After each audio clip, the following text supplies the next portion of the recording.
네, 안녕하세요. 정신과 의사 이광민입니다. 10시 5분이네요. 5분 늦게 시작하고 있습니다. 네, 기다려주셔서 감사합니다. 오영도님께서 맨 처음에 인사해 주셨고요. 네, 안녕하세요. 이광민 원장님, 김싱아 PD님, 최희선 PD님 이렇게 PD님 이름까지 다 해서 인사해 주셨고요. 권태호님께서도 기다려주셔서 감사합니다. 네, 윤희님께서도 안녕하세요 이렇게 해주셨고요. 네, 이채영님께서도 안녕하세요 이렇게 인사해 주셨네요. 지난주에는 제가 그 책 소개를 한다고, 제 책 소개를 한다고 어떻게 보면은 뭐랄까요, 약간 그래도 좀 특집 비슷한 거죠. 저 혼자 떠들진 않았으니까요. 저 혼자 떠들진 않았는데 그래도 뭐라 그럴까, 확실하게 피디님들하고 같이 하니까 제가 조금 이렇게 여유를 가지고 할 수 있달까요? 혼자 있는 것보다는 긴장이나 신경을 좀 덜 쓰게 되더라고요. 누가 좀 이렇게 이끌어 주니까요. 근데 오늘은 이제 평소처럼 혼자 진행을 할 예정이고, 오늘은 딱히 주제가 없습니다. 그래서 무엇이든 물어보세요 식으로, 여러분들께서 궁금하신 거, 그간 궁금하셨던 거 혹은 질문을 올렸는데 답변을 해주지 않았다, 뭐 이런 것들 다 함께 포함해서 질문해 주시면 답변 드리도록 하겠습니다. 그래서 서춘희님께서도 인사해 주셨고, 권태호님 네 안녕하세요, 배재크님 안녕하세요. 네, 이채영님께서는 이혼 숙녀 캠프 잘 보고 있어요 하셨는데, 어제 제가 촬영이 있어가지고 이혼 숙녀 캠프 찍고 왔습니다. 이혼 숙녀 캠프는 어떻게 보면은 날이 가면 갈수록 뭐라 그럴까, 이런 커플도 있을 수 있구나 정도의 대단한 뭐 이렇게 커플들이 나오고 있어서 참 놀라고 있습니다. HK 그린로즈 제이님께서는 책 홍보 날만 지각 안 하고 다시 지각 복귀 환영합니다. 크크 하셨는데 그쵸? 네, 감사합니다. 이게 이 기본적으로 마음의 여유 같은 거라고도 볼 수 있고요. 네, 그냥 뭐라 그럴까요, 인생을 좀 빠듯하게 살아가지 않으려고 하는 그런 부분들이 이렇게 반영될 수도 있을 것 같고, 또 한편으로는 여러분들이 편한 거죠. 함께 해주시는 여러분들이 또 편하고, 또 한편으로는 가족 같고 막 이렇기 때문에 그런 게 아닐까 싶기는 합니다. 유니님은 세바씨 주제는 무엇으로 하셨나요 하셨는데, 이번에 책 제목으로 했고요. 마침 책이 나오기 직전에 연락을 주셔가지고 어떻게 책이랑 좀 맞아졌습니다. 윤인주님께서는 원장님 혹시 경상도가 고향이신가요? 그쵸, 제가 대구입니다. 대구고 제가 가지고 있는 그 고향에 대한 게 복잡합니다. 복잡하다고 표현하기가 좀 뭐하지만, 제일 오래 산 건 아니다. 그래도 제일 오래 산 건 대구에서 제일 오래 살았죠. 부모님은 서울 분이시고요. 직장 때문에 이제 대구에서 어릴 때부터 살았고, 제가 태어난 건 또 일본입니다. 제가 태어난 건 일본이고, 저희 집안은 또 평양이에요. 그래서 평양과 일본과 대구와 서울이 다 섞여 있는 어떻게 보면은 지역색이 별로 없을 수도 있는, 그렇습니다. 그리고 권태현님 심리치료요 하셨는데, 아마 세바씨나 이혼숙녀 캠프 말씀하셨던 것 같고요. 이채영님은 부모한테 사랑을 못 받아서 가끔 마음이 그러네요. 왜 그런지 모르겠네요 하셨는데, 이게 성인과 청소년과 소아가 다릅니다. 지금 무슨 얘기냐면, 소아는 부모가 절대적입니다. 그 소아가 가지고 있는 삶의 모든 영역과 안전, 그리고 내 성격의 배경을 형성하는 데 있어서 부모는 절대적일 수밖에 없습니다. 그래서 어린 시절에 애착이 중요하다는 이야기가 그거거든요. 물론 이건 있습니다. 부모를 대신할 수 있는, 부모를 대체할 수 있는 애착이 있다 그러면 또 조금 다른 문제입니다. 근데 예를 들어서 부모가 홀로 키우는데 부모가 제대로 된 양육을 해주지 못하고 대체해 줄 수 있는 사람도 없다 그러면은 그거는 성격적인 부분에서의 영향을 미칠 겁니다. 그리고 청소년기가 되면은 조금 바뀝니다. 청소년기는 오히려 약간은 허용적인 부모가 저는 바람직하다고 생각을 합니다. 왜냐하면 그러니까 있는 듯 없는 듯한 부모라 그러거든요. 예. 어릴 때는 분명히 있어야 되는 어른, 있어야 되는 부모가 필요한데 청소년기가 됐을 때는 있는 듯 없는 듯한 부모가 도움이 됩니다. 즉 무슨 얘기냐면 청소년기 시기는 기업으로 따지면 스타트업 같은 거라고 보시면 돼요. 끊임없이 무언가를 시도해야 됩니다.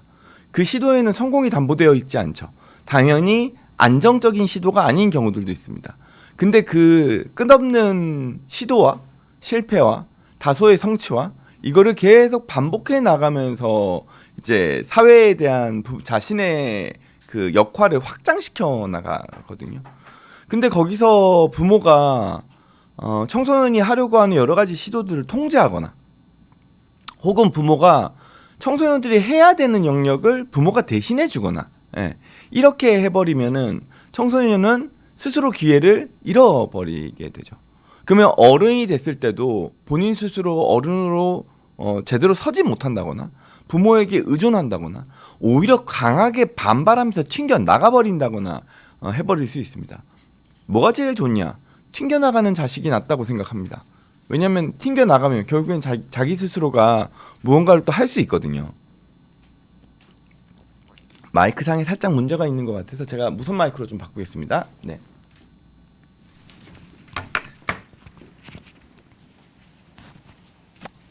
그래도 조금 선이 보이긴 하지만 양해를 해주세요. 그럼 이거 좀 안 써도 되는 거죠, 그죠? 네, 이거 치우겠습니다. 그러면. 뭐 원래 이런 것도 있잖아요. 그리고 성인이 된 다음에 부모는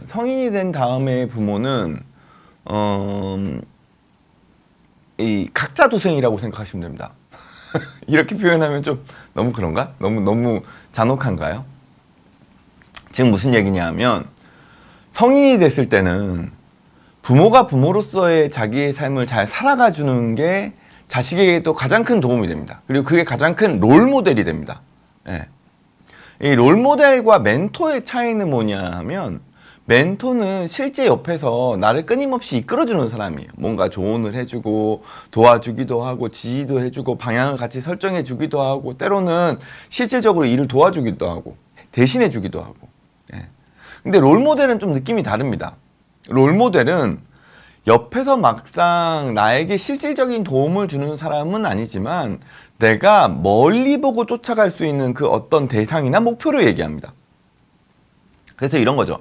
저한테 멘토라고 한다면 저희 지도 교수님 그리고 얼마 전에 제가 책 때문에 그 법의학 하시는 유성호 교수님이랑 같이 촬영을 하나 한 게 있었는데 그때는 약간 뭔가 멘토 같은 느낌이에요. 되게 따뜻하세요. 그리고 뭔가 조언도 해주실 수 있고 그리고 방송 쪽도 하시잖아요. 유성호 교수님 방송도 워낙 많이 하시고 근데 그 방송도 딱 그 정도를 넘어서지 않으시죠. 그러면 그분한테는 저한테 멘토가 됩니다. 근데 롤모델이라 그러면 저는 따지면 이시영 박사님이 롤모델에 가까울 겁니다. 근데 이시영 박사님은 저랑 연배 차이가 많이 나죠. 예. 한 50년 가까이 연배 차이, 한 45년에서 50년 가까이 연배 차이가 나니까 제가 실질적으로 이시영 교수님한테 뭔가 가르침을 받고 뭔가 지도를 받지는 못했습니다. 근데 제 머리 안에서 그래도 제가 저 먼 발치서 목표로 삼는 그래도 저분이 살아가셨던 어떤 방향성을 쫓아가고 싶다라고 생각하는 건 롤모델이죠. 이 상황에서 청소년기 때는 부모는 멘토의 역할을 해줄 수가 있습니다. 그게 있는 듯 없는 듯 하면서 주변에서 옆에서 도와주기도 하고 기회도 주고 이런 거거든요. 근데 성인이 되고 난 다음에 부모는 멘토보다는 좀 더 롤모델에 가깝다고 보시면 됩니다. 왜냐하면 이 연배 차이가 생기기 때문에 그래요. 물론 이게 짧으면 한 15년에서 20년 안팎이다. 뭐 예전에는 그랬죠. 20살 때 애 낳고 이랬으니까 20년 안팎이다. 이러면은 멘토가 가능합니다. 근데 예를 들어서 지금은 30살 차이가 나기도 하고 40살 차이가 나기도 하잖아요. 그래 버리면 이 간격은 더 벌어집니다. 거기다가 사회가 너무 빨리 변하고 있기 때문에 예, 어떻게 보면 부모님 세대가 자녀 세대가 성인이 됐을 때 부모 세대가 멘토 역할을 하기에는 부모님이 알고 있는 지금 현대 사회가 돌아가는 것과 자식 세대가 느끼는 현대 사회가 돌아가는 거에 대한 그 포커스가 다를 수 있습니다. 그러면 그때는 멘토 역할을 해준다고 하는 게 자칫 자녀에게는 방향이 이상하게 바뀌는 혹은 혼란스럽게 되는 영역이 생길 수 있기 때문에 그런 것도 있겠죠. 얘기를 하다 보니까 약간 딴 쪽으로 샜네요. 권태호님, 원장님도 혹시 어른 ADHD 있으신가요? 이거 아마 정신과 의사들 중에서 저 이광민 저 사람 속으로는 인간이라고 할지 모르겠지만 새끼라고 할까 설마 새끼까지 할까요? 이광민 저 인간 저 사람 ADHD네 라고 진단을 내리는 정신과 선생님이 계실 수도 있습니다. 계실 수도 있습니다. 예를 들어서 뭐 제가 뭐 지각을 자주 한다거나 그리고 뭐 근데 제가 뭐 말실수를 하는 경우는 많지는 않죠. 그리고 다소 충동적인 뭐 얘기를 하다 보면 제가 흥분해가지고 막 떠들기도 할 때도 있으니까요. 그런 거라든지 제가 물건을 잃어버리나? 뭐 잘 그러지는 않죠.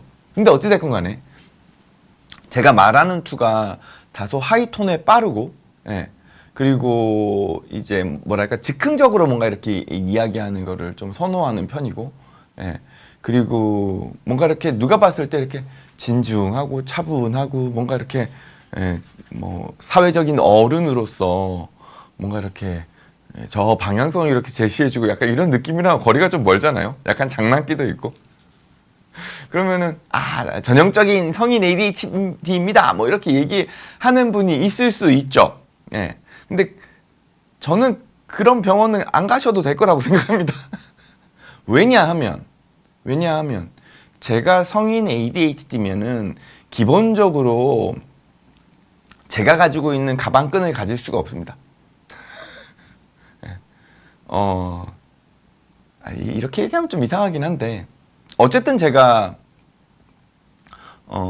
의과대학 들어갔고 의과대학 졸업했고 레지던트 과정 다 했고 그리고 석사 땄고 서울대학교 들어가서 임상 강사하고 박사학위 서울대에서 땄고 그리고 거기서 뭐 논문도 여러 편 썼고 연구도 진행을 했고 심지어 연구 계획서를 교수님하고 같이 제가 주도해서 하면서 따온 연구비에 제가 상당 부분 뭐 제가 역할을 맡은 부분들도 있고 그리고 최근에는 책도 2권이나 썼죠.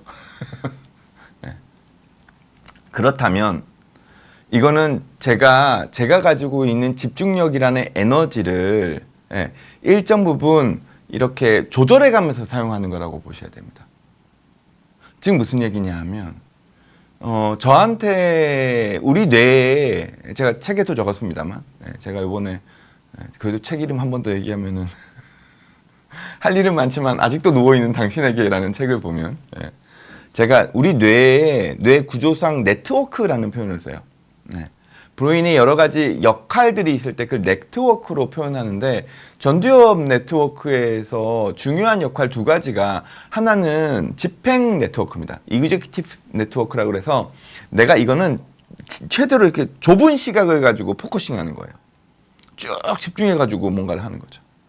치열하게 결과물을 쓰는 거죠. 그리고 이거는 무언가를 더 하려고 하는 겁니다. 내용을 찾아보고 추가하고 꼼꼼하게 논리적으로 파악해서 이렇게. 하지만 우리 뇌의 전두엽 기능 중에 또 중요한 역할 중에 하나는 컨트롤 네트워크입니다. 통제 네트워크예요. 내가 자꾸 무언가를 담아내려고 할 때 사공이 많으면 배는 산으로 가잖아요. 그런 것처럼 논문이나 글이나 일이나 내가 하는 그 어떤 프로젝트에 내가 너무 욕심을 가지고 거기다가 너무 많은 걸 다 담아내려고 하면 뭐 만족감이야 늘 수도 있겠죠. 하지만 내가 이걸 진짜로 그러니까 실제 성과물로 만들어내는데 시간이 너무 많이 걸리거나 혹은 중간에 포기해버리거나 할 수 있습니다. 그러면은 이 과정에서 나의 욕심과 집행력에 대한 욕심을 좀 줄여주는 과정이 필요해요. 내가 현실화시킬 수 있게. 그게 통제 네트워크입니다. 그럼 나는 이걸 덜어내는 거예요. 그래서 집행 네트워크는 내가 무언가를 할 때 플러스를 시키는 거고, 통제 네트워크는 마이너스를 시키는 겁니다. 거기서 적정 수준을 잡아가면서 내가 꾸준하게 어떤 결과물들을 만들어내는 거거든요. 그럴 때 어떤 일에서는 통제 네트워크가 좀 더 작동을 하면서 나로 하여금 에너지를 아끼게 만들고, 어떨 때는 내가 집행 네트워크를 좀 더 이렇게 사용하면서 무언가를 만들어내기 위해서 에너지를 더 쓰는 거예요. 그거를 효율적으로 사용할 수 있는 게 조금은 뭐라 그럴까요? 인생에서의 에너지 관리 측면에서 낫겠죠. 그래서 무조건 열심히 해라라는 건 사실 불가능한 일이에요. 때로는 게으름을 부리고, 때로는 에너지를 아꼈다가, 그랬다가 쏟아낼 때는 한참 더 쏟아냈다가, 그랬다가 다시 에너지를 아끼는 거죠. 그래서 저의 겉모습만 보고 봤을 때는 사람들은 저한테 MBTI의 E형이라고 얘기하겠죠. 저는 전형적인 I형이에요. 저희 가족들은 다 알아요. 제가 혼자 있을 때 그냥 완전히 그냥 땅굴로 들어가요. 그리고 거기서 에너지를 얻어요. 그리고 이렇게 나와가지고는 에너지를 쓰는 거예요, 사실. 그러면 MBTI상 저는 사람들하고 있을 땐 에너지를 사용하고 혼자 있을 때는 에너지를 얻는 거거든요. 그런 것처럼 겉으로 드러나는 건 좀 다르지만, 겉에서 볼 때는 제가 되게 산만하고 ADHD 같고 하지만 제가 필요할 때는 또 포커싱을 한다는 얘기죠. 그러면 사실 이건 성인 ADHD가 아니에요.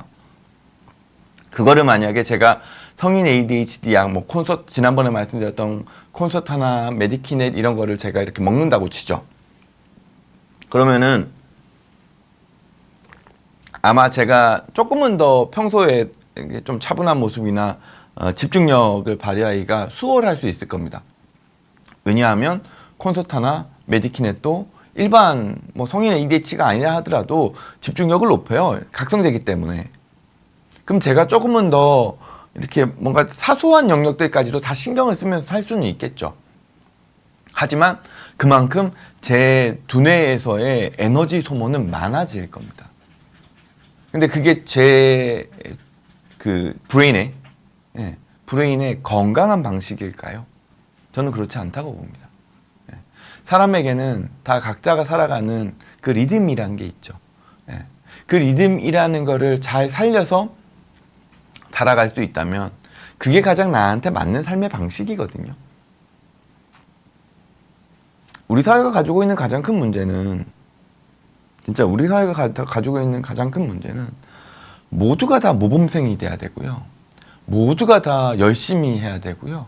모두가 다 결과물이 좋아야 되고요. 모두가 다 좋은 대학을 가야 되고요. 모두가 다 좋은 직장을 다녀야 되고, 모두가 다 많은 돈을 벌어야 되고요. 모두가 다 화려한 인생을 살아야 돼요. 이게 가능하냐고요. 저는 이게 따지고 보면 공산주의의 정반대편에 있는 공산주의일 수도 있어요. 과거의 공산주의는 그냥 우리가 그냥 이러면 이만큼 나눠서 벌어서 같이 이렇게 평등하게 나눠 먹고 삽시다. 약간 이런 개념으로 우리가 약간 하향 평준화를 지향했다면, 지금 우리 사회는 너무 모두가 다 상향 평준화를 지향하고 있어요. 경우에 따라서는 약을 통해서까지. 공산주의는 망해버렸죠. 저는 자본주의가 지금의 이 상향 평준화로 간다 그러면 그 미래가 그렇게 밝을 것 같다고 생각하지는 않습니다. 상대적 박탈감이라는 게 그런 거잖아요. 나는 높은 걸 지향하고 있지만 모든 사람들이 어떻게 그 높은 걸 다 성취하고 살아요. 불가능하죠. AI가 만들어 줄까요? 모르겠습니다.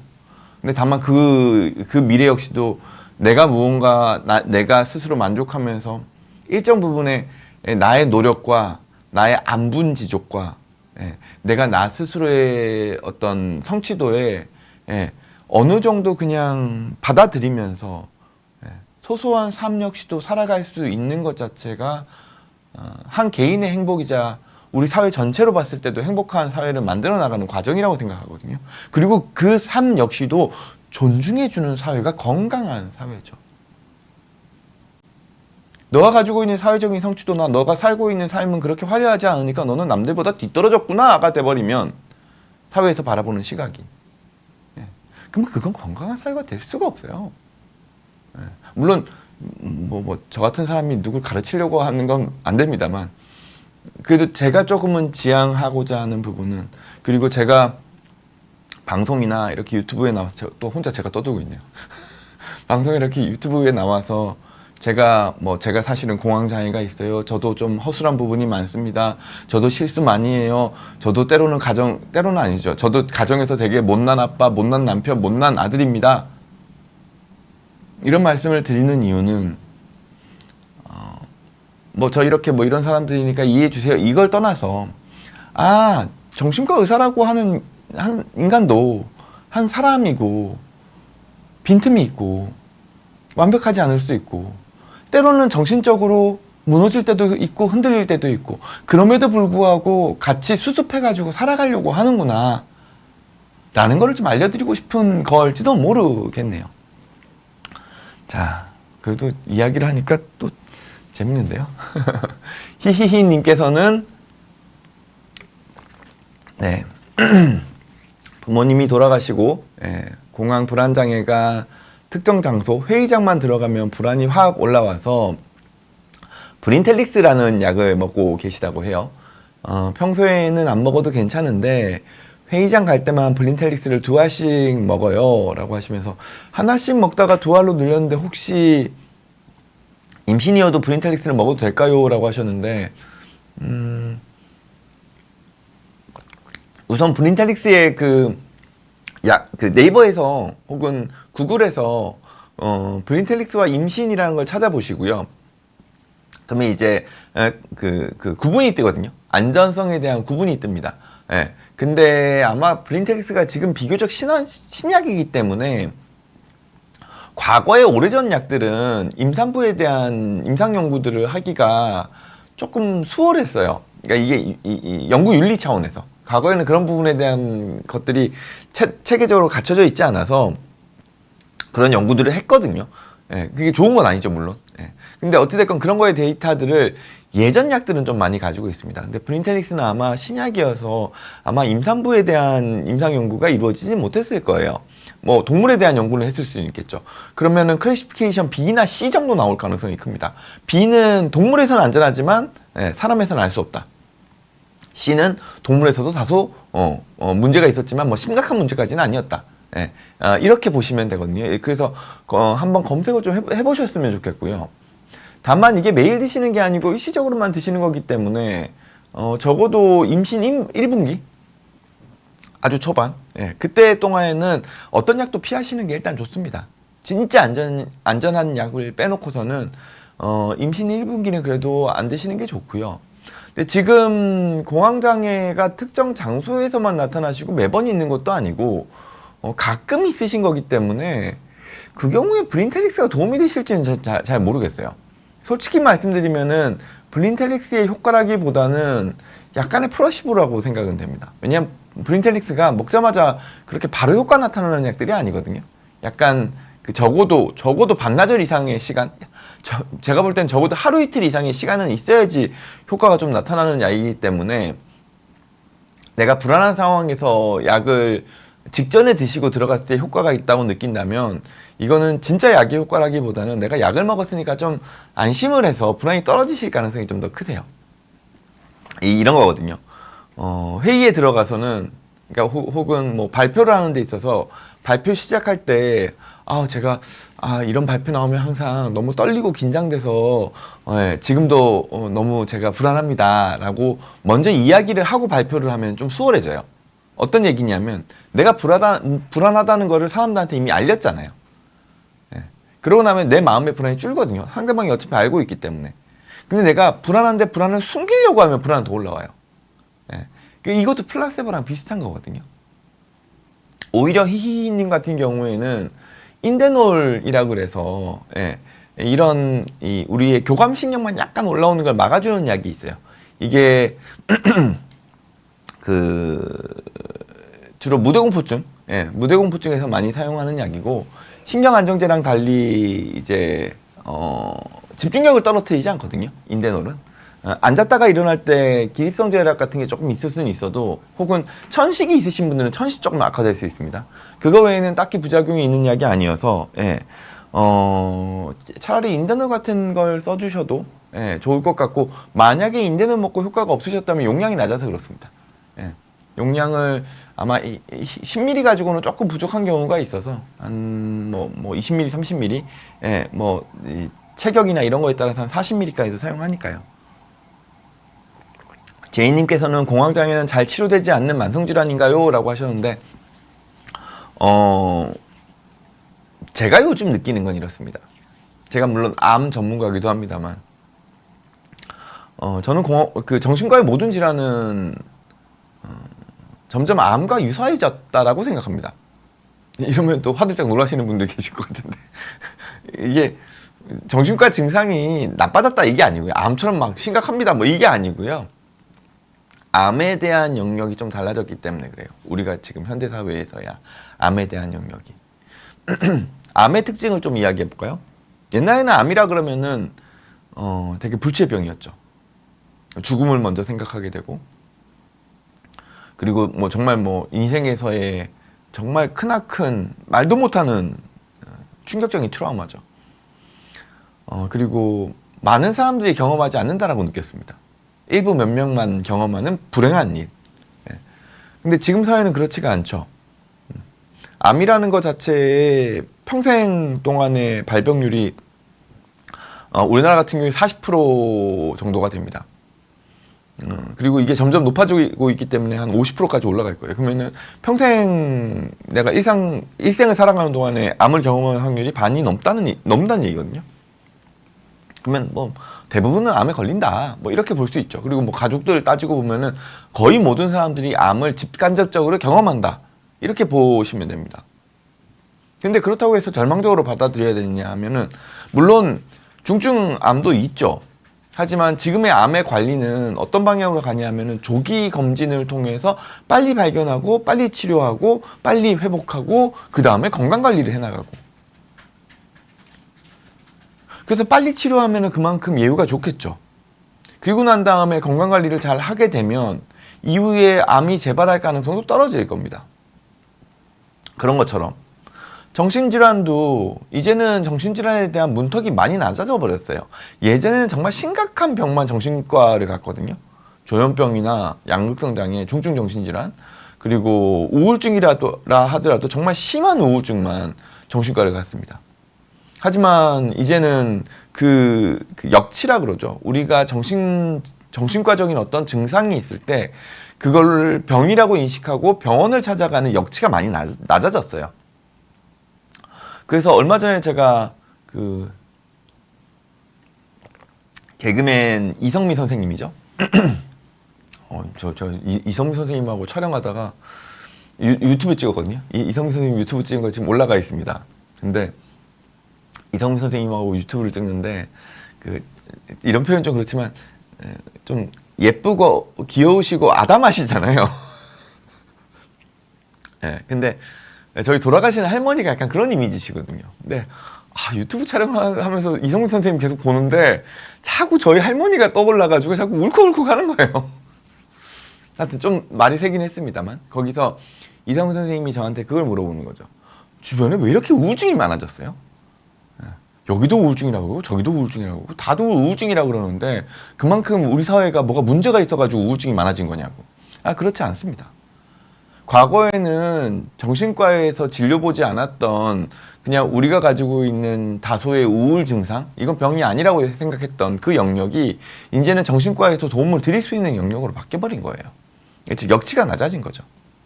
그래서 예전에는 사실 제가 레지던트 때만 하더라도 가끔 교수님들 중에서 뭐 되게 사소한 우울증으로 병원 오면은 그냥 돌려보내는 경우도 있었어요.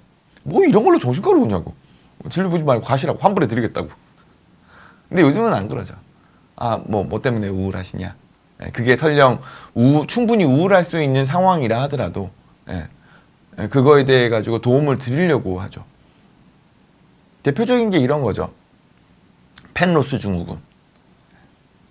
과거에는 이런 걸로 정신과를 간다는 거 생각 안 했을 겁니다. 이런 걸로 정신과를 간다 그러면 오히려 이상한 시선으로 바라봤을 수도 있어요. 근데 지금은 너무 당연하죠. 왜냐면 나한테는 진짜 가족이 돌아간 것과 유사한 감정이거든요. 혹은 그보다 더 클 수도 있고요. 그런 측면에서 생각한다 그러면 정신과 질환 역시도 우리가 살아가면서 얼마든지 누구나 다 경험할 수 있고, 예. 그리고 그 중에서는 되게 심한 병도 있을 수 있지만 우리가 빨리 치료한다면 그만큼 빨리 조절할 수 있고, 그리고 우리가 가지고 있는 환경에 따라서 우리의 정신과적인 증상은 계속 이렇게 올라갔다 내려갔다 올라갔다 내려갔다 합니다. 그게 우울증이든 공황장애든 강박이든 조울증이나 조현병이면 당연하고요. 지금 무슨 얘기냐면 정신과 질환의 완치는 없습니다. 저는 그렇게 생각합니다. 현대 사회에서 정신과 질환의 완치는 없어졌다고 생각합니다. 다만 내가 관리할 따름이죠. 트라우마랑 유사하거든요. 내가 정말 인생에서의 충격적인 경험을 했다고 생각을 해요. 그렇게 가정해 보자고요. 뭐 내가 자녀를 사고로 잃었어요. 아니면 내가 정말 크게 무슨 교통사고를 당했어요. 혹은 내가 심각한 뭐 가스라이팅을 당한 적이 있어요. 이 기억을 없앨 수는 없잖아요. 다만 치료를 통해서 이 기억이 나의 삶에 미치는 영향을 줄이려고 하는 게 치료죠.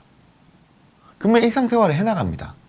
근데 과거의 트라우마가 자극되는 어떤 상황이 내 삶 속에서 유사한 상황이 생겨버리면 내 안에 약해져 있던 기억이 갑자기 되살아나죠. 그러면은 그때는 다시 치료가 필요한 거예요. 공황 증상도 마찬가지입니다.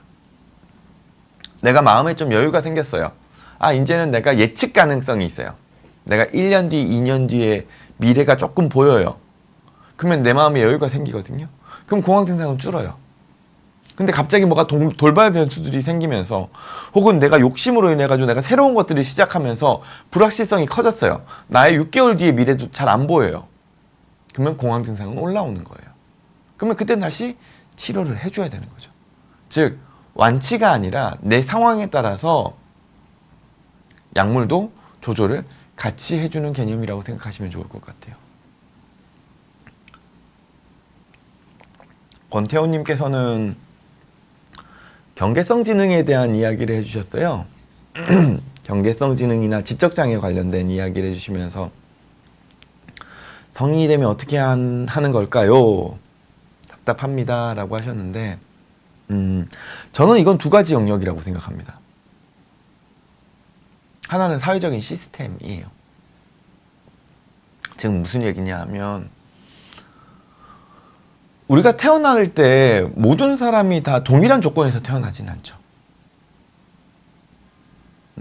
비교적 유사하게 태어나긴 하지만 어떤 사람은 똑똑한 두뇌를 가지고 태어날 수도 있고 어떤 사람은 진짜 육체적으로 아주 뛰어난 체격을 가지고 태어날 수도 있고 어떤 사람은 손재주가 좋을 수도 있고 사람들마다 본인들이 가지고 있는 신체적인 능력 또 우리 두뇌의 능력은 다 다를 수밖에 없습니다. 그 누군가는 뛰어날 수 있고 그 누군가는 좀 떨어질 수 있죠. 혹은 그 누군가는 좋은 환경에서 자라서 본인이 가지고 있는 잠재적인 소위 말해서 그 달란트라고 하죠. 잠재적인 재능을 교육을 통해서 충분히 현실화시킬 수 있는 환경에서 자랐고 어떤 사람은 내가 가지고 있는 재능이 있다 하더라도 환경이 뒷받침돼 주지 못해서 교육을 제대로 받지 못해서 이 기능 자체가 퇴화될 수도 있죠. 또 어떤 사람은 사고나 2차적인 사회적인 어떤 부정적인 경험 때문에 내가 가지고 있는 신체나 내가 가지고 있는 정신적인 능력 자체가 장애를 입기도 합니다. 그리고 이거는 우리가 원해서 이렇게 될 수 있는 건 아니죠.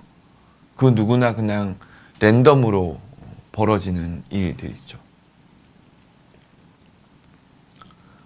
그거를 그냥 자연의 법칙, 자연 생존의 법칙에 던져놔 버린다면 권태호님이 말씀하셨듯이 경계성 지능이 있거나 지적장애가 있거나 장애가 있거나 장애를 입었거나 하는 사람은 사회적으로 도태되고 비참한 삶을 살 수밖에 없을 겁니다. 혹은 생존이 어려울 수도 있죠. 하지만 우리는 인간이잖아요. 우리 인간이라는 존재는 사람 인자에 사이간자를 쓰잖아요. 인간은 기본적으로 자기 혼자가 아니라는 의미예요. 우리는 우리를 지향하죠. 우리라는 걸 지향하죠. 나 자신만이 아니라. 그렇기 때문에 사회라는 게 존재를 하는 거잖아요. 인간은 사회적인 동물이다라고 표현할 때 그거는 우리가 가지고 있는 인간이 인간으로서 대우받기 위해서는 사회적 동물이 되어야 하죠. 만약에 그 인간에서 어떤 한 인간이 우리나 공동체나 사회에 대한 영역을 망각한다면 우리는 그 사람을 사이코패스라고 부를 겁니다. 소시오패스라고 부르든가. 그렇다는 얘기는 아까 말씀하셨던 경계성지능이나 지적장애와 관련된 부분은 우리 사회가 일정 부분 제도권 내에서 어느 정도의 지원을 해줘야 되는 거죠. 그 사람이 본인의 어떤 핸디캡을 가지고 사회를 그래도 어느 정도의 역할을 가지면서 살아갈 수 있도록. 그게 사회의 안전망이죠. 사회 복지이기도 하고요. 이건 노인도 포함됩니다. 그러면 우리 모든 사람들이 다 포함되는 거예요. 그리고 두 번째는 이거죠. 아까 전에도 말씀드렸던 내가 나 스스로의 상황을 받아들이는 것. 거기서 나의 삶을 일정 부분 스스로 만족하면서 살아가는 법을 배우는 것. 이건 배우는 거예요. 우린 누구나 다 뛰어나고 싶죠. 누구나 다 화려하게 살고 싶죠. 그 욕심이 없지는 않는 거 아니에요. 자극되면 욕심은 본능적으로 올라오죠. 하지만 우리가 가지고 있는 아까 전에 말씀드렸던 그 통제 네트워크를 통해서 스스로가 가지고 있는 삶의 영역이 내가 가지고 있는 능력과 내가 가지고 있는 환경과 내가 가지고 있는 자질이 이만한 영역의 환경이라면 이만한 영역의 환경이라면 여기에 내가 받아들이면서 이 안에서 행복과 삶의 만족감과 즐거움을 찾아낼 수 있는 방법을 배워가는 거예요. 그렇게 만들어가는 거라고 생각을 합니다. 그래서 첫째는 시스템, 지원. 둘째는 그럼에도 불구하고 내가 받아들이면서 나의 삶을 그래도 이 환경에서 행복하게 살아가려고 하는 법을 배우는 것. 예전에 그 오체불만족이라는 책이 있었잖아요. 팔다리 없으신 채로 태어나셨던 분. 물론 나중에는 좀 유명해진 다음에 좀 문제가 생기시긴 하셨지만 그래도 우리가 그분을 통해서 바라봤던 영역은 저렇게 장애가 있으심에도 불구하고 본인의 삶의 영역에서 만족하면서 행복을 추구해 나가는구나. 제가 예전에 말씀드렸던 적 있죠. 암환자분 중에서 오늘따라 발음이 더 안 되네요. 제인 톰린슨이죠. 시읒이 들어가서 그렇구나. 톰린슨이라는 그 학교 선생님이셨던 분, 영국에 있는 분인데 20대 때 유방암에 걸리셨고 30대에 유방암이 재발하셨죠. 3년밖에 살 날이 남지 않았다라고 하셨을 때 그분이 품었던 건 내가 가지고 있는 이 몸으로 그래도 무엇을 할 수 있을까라는 거를 고민하고 난 다음에 그래도 아직까지는 내가 체력이 되니 철인 3종 경기를 완주해보자. 좋은 성적을 내자가 아니에요. 완주해보자. 그게 자전거 유럽 횡단이 되고 미국 유럽 횡단이 되면서 많은 사람들에게 암 환자이지만 내가 그래도 이런 희망은 품고 이 정도의 성취를 하면서 살아가고 있습니다 라는 것을 보여준 거잖아요. 그분이 몸이 건강하셔가지고 그걸 이뤘겠어요? 아니죠. 아니면은 그 경기를 나갔을 때 성적이 엄청 좋았겠냐고요? 아닐 거예요. 그저 내가 이 체력에도 불구하고 이 몸에도 불구하고 내가 할 수 있는 만큼의 최선을 다하는 모습을 그 누군가에게 보여준다면 그걸 통해서 암 환자분들을 위한 기금을 몇백억을 모았잖아요. 그렇다 그러면 그 삶은 설령 암이 있다 하더라도 엄청나게 뛰어난 성적을 가진 건 아니더라도 그 하루하루 꾸역꾸역 뚜벅뚜벅 걸어간 그 모습이 충분히 가치 있죠. 네. 자, 제가 말이 많다 보니까 질문을 항상 많이 못하네요. 그래서 안 그래도 저번에 한번 비욘디에서 아예 한 저녁 시간대에 밤 늦은 시간대에 한 두세 시간 정도를 무엇이든 물어보세요로만 하는 거 어떻겠냐고 한번 이야기해 주시던데 또 주무셔야 되잖아요, 그 시간에는. 그리고 하기다 그렇네. 맥주 같은 거 한 잔 놔두고는 이렇게 이야기 나누면은 건강 채널에서는 좀 그렇겠죠? 또리님께서는 인면이 너무 안 돼서 스틸록스 먹다가 요즘 끊으려고 하는데 몇 주 전부터 잠을 2시간 정도밖에 못 자고 있습니다.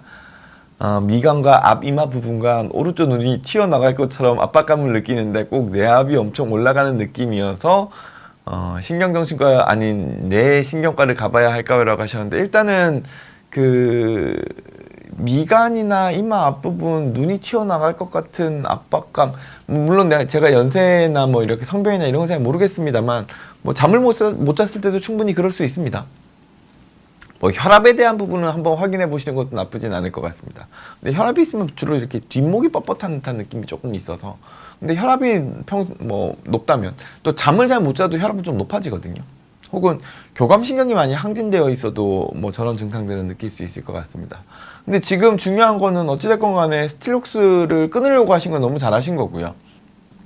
근데 스틸록스를 먹다가 끊으면 당연히 뭐 잠을 잘 못 자는 상황이 되겠죠. 그러면 이제 스틸록스가 아닌 좀 더 안전한 약으로 잠을 좀 보완해 줄 수 있는 그런 거를 조금 조절을 하셔도 좋지 않을까 싶은 생각이 듭니다. 뭐 예를 들어서 멜라토닌, 의학용 멜라토닌 따로 있으니까요. 그거나 잠 드시는 게 어렵다 그러면은 뭐 예를 들어서 멜라토닌에 신경안정제 중에서 그래도 조금 완만한 신경안정제를 살짝 좀 섞어서 사용을 하다가 신경안정제를 서서히 끊어 나가는 거죠.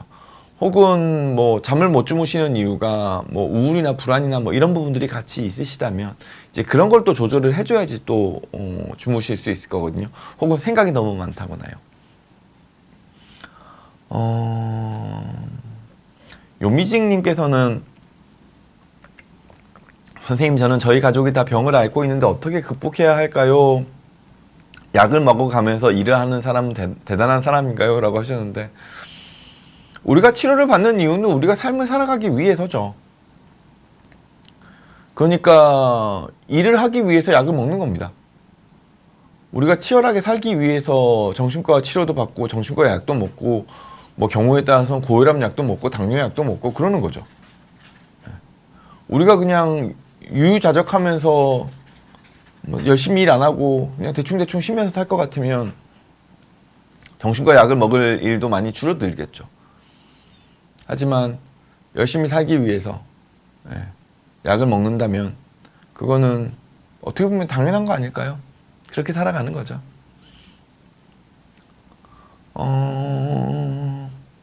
윤인주님께서는 제가 가르치는 학생이 자기도 모르게 자꾸 거짓말을 하게 되고 시간 약속을 못 지키고 그러는데 성인 ADHD 검사가 필요할까요? 라고 하셨는데 학생이 성인일지 소아인지는 잘 모르겠습니다만 성인이니까 성인 ADHD를 얘기하신 거겠죠? 네. 뭐 성인 ADHD가 없는 병은 아닙니다. 실제 하는 병이긴 합니다.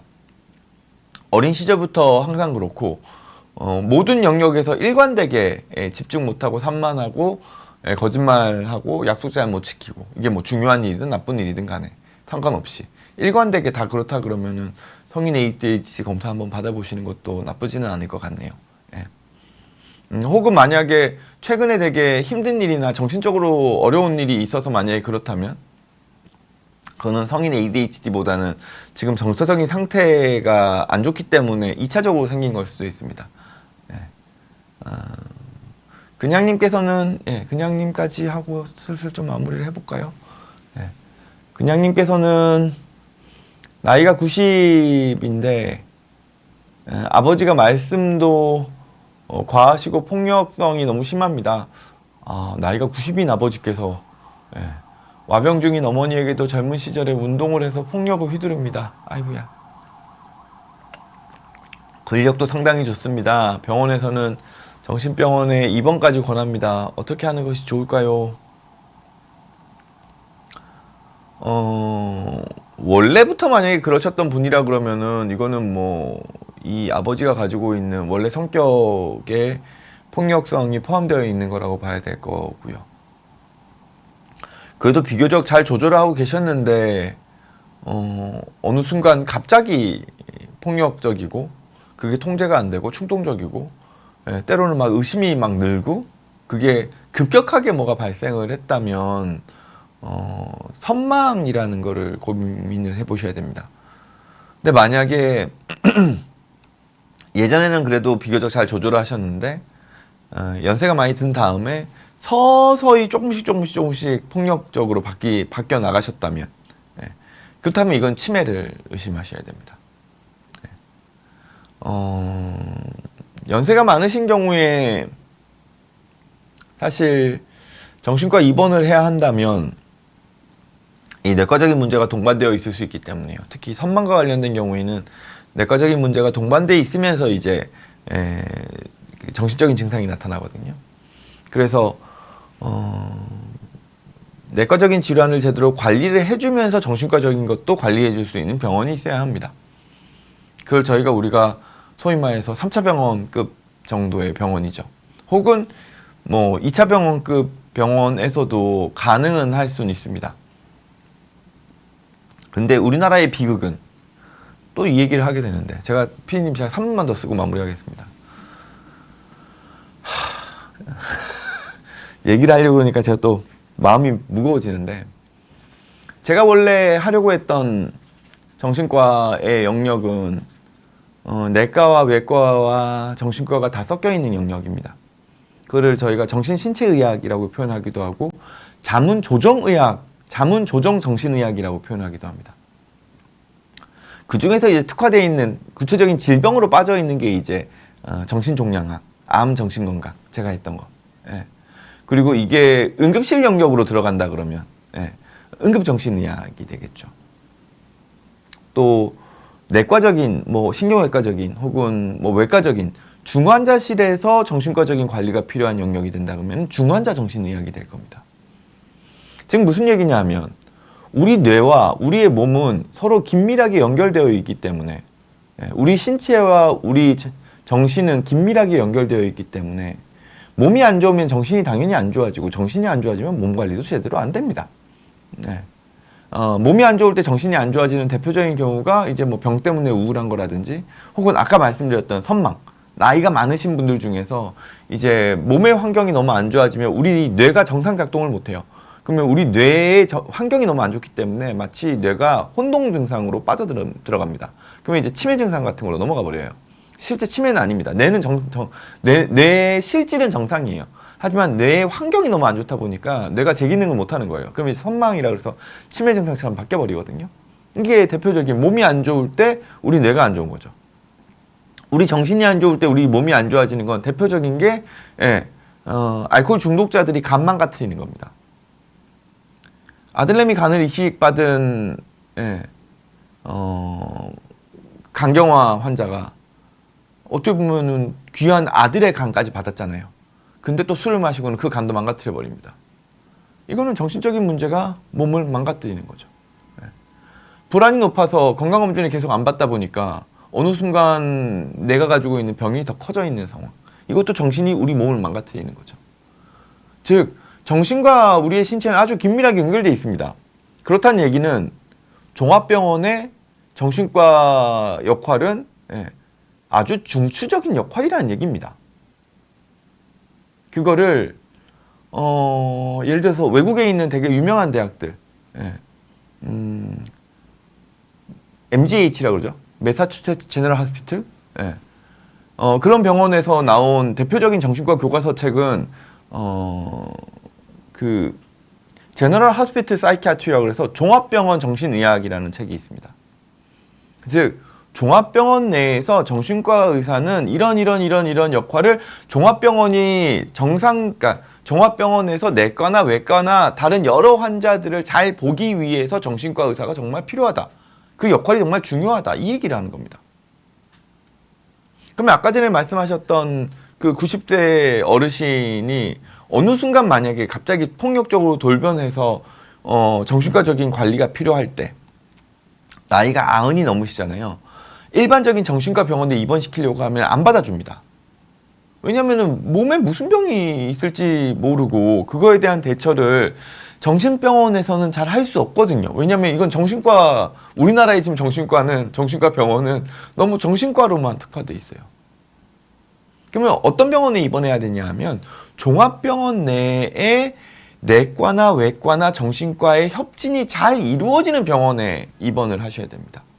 그리고 많은 노인분들한테서 이런 진료가 너무 절실하게 필요합니다. 근데 제가 이렇게 열을 내면서 이야기하는 이유는 우리나라에 이런 병원이 없다는 게 문제라는 거죠. 자, 대학병원을 가셨을 때 그 병원이 얼마만큼 제가 방금 말씀드린 부분을 그 병원에서 잘 녹여내고 있느냐를 보려 그러면요. 정신과 외래와 정신과 병동이 그 병원에서 어느 위치에 있는지를 보면 됩니다. 만약에 정신과 외래나 정신과 병동이 다른 내과, 외과, 정형외과, 신경과 뭐 이런 과들과 비슷한 장소에 같이 섞여 있다 그러면 그 병원은 마음과 신체의 연결성을 중시하면서 그거를 같이 케어하려고 기본적인 컨셉을 알고 있는 병원입니다. 근데 대학병원을 갔는데 정신과를 찾아보니까 저기 구석탱이 어디에 뭐 사람들도 잘 다니지도 않을 것 같은 으슥한 곳에 있다. 내과 외래랑은 한참 동떨어져 있다. 정신과 병원을 찾아갔더니 정신과 외래나 정신과 병원이 본 병원과 별도된 다른 건물에 있다. 실제로 이런 대학병원들이 있습니다.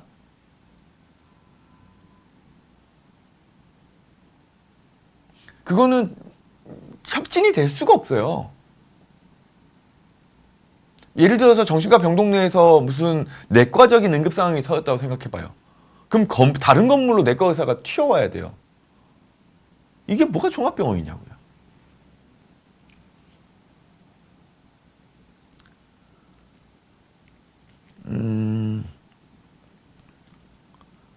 지금 제가 로체스터대죠. 미국에 로체스터대라는 데가 있습니다. 미시간 아마 약간 미국의 동북부 쪽에 있는 그 나야가라 폭포 그 주변에 있는 아마 대학으로 알고 있는데 로체스터대는 뭐로 유명하냐 하면은 마인드 바디 티오리를 처음으로 주창한 병원으로 유명합니다.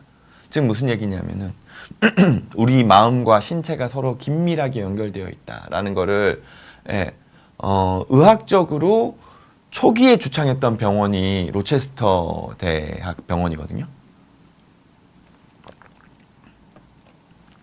거기에 지금 정신과 과장님으로 계시는 분이 한국계에 계십니다. 이호창 교수님으로 알고 있거든요. 아마 벤자민 호창 리라는 성함으로 아마 쓰실 거예요. 벤자민을 영어 이름으로 쓰셨던 것 같습니다.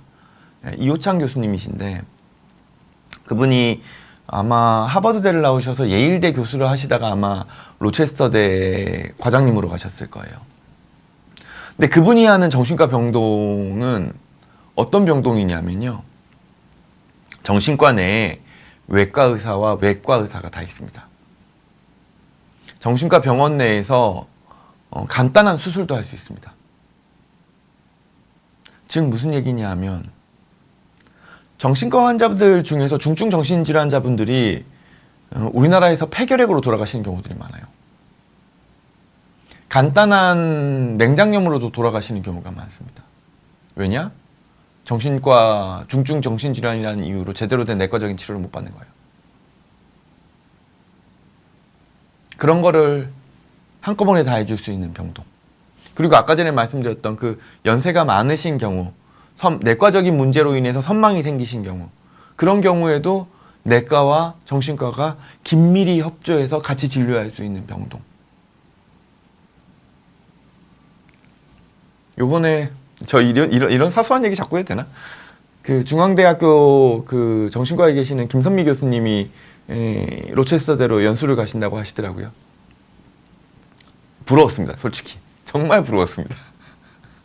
그런 어떻게 보면은 정신과에서 정신신체의학, 종합병원 정신의학에 있어서의 어떻게 보면은 가장 이상적인, 또 현실적으로 또 병동을 운영하고 계시는 병원에 연수를 가신다 그래서 정말 뭐 어떻게 보면은 잘 배우고 오셔서 한국에서도 그런 병원 좀 해주셨으면 좋겠다.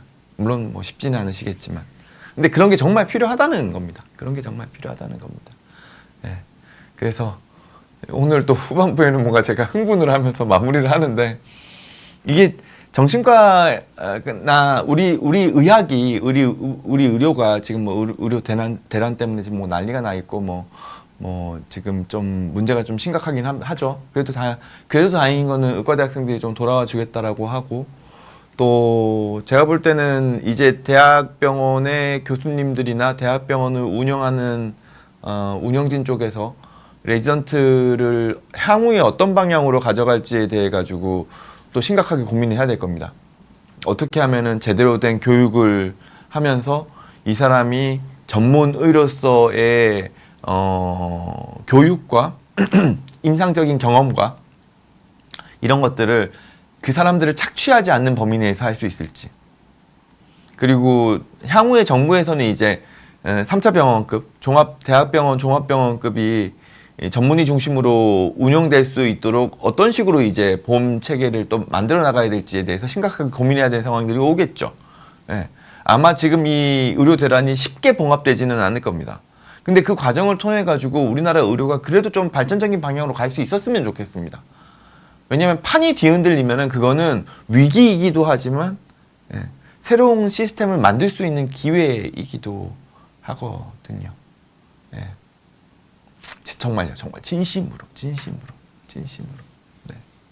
그런 거에도 좀 많은 분들께서 관심을 좀 가져주시고, 만약에 정부나 혹은 의사들이 또 대한민국의 의료 상황을 더 열악한 환경으로, 더 나쁜 상황으로 몰고 간다고 생각되신다면 또 따끔하게 지적해 주시고, 만약에 뭐 그게 정부가 됐든 의사가 됐던 더 나은 방향으로 한국의 의료를 끌고 가는 걸로 생각되신다면 또 적극적으로 지지해 주시고 응원해 주시고 그러셨으면 좋겠습니다.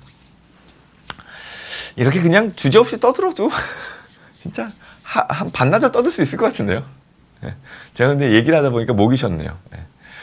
긴 시간 함께 해주셔서 감사하고요. 저는 또 다음 주 월요일 날 정신과 의사의 세상 읽기 시간으로 찾아오도록 하겠습니다. 한 주 시작인데 날씨가 조금 추워졌습니다. 일교차가 좀 있더라고요. 몸 건강관리 잘 하시고 다음 주에는 좀 더 봄의 기운이 왕성한 봄의 날씨에 여러분들 뵙도록 하겠습니다. 함께 해주셔서 감사합니다. 정신과 의사 이광민이었습니다.